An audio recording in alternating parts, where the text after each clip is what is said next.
नमस्कार मंडळी, welcome back to cooking party Marathi.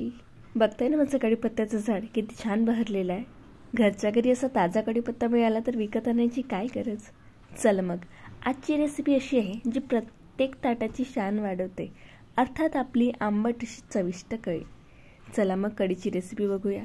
यासाठी मी 2 मिरच्या घेतलेल्या आहे, 3 ते 4 लसणाच्या पाकळ्या आणि जिरे, मोहरी, मेथीदाणा, सोबतच कढीपत्त्याची पानं।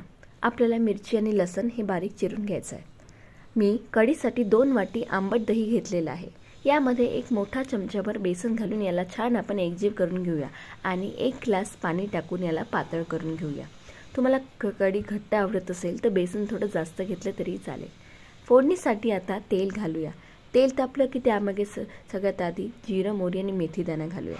मोहरी फुटली की त्यामध्ये लसूण, मिरची आणि कढीपत्ता घालून छान परतून घेऊया।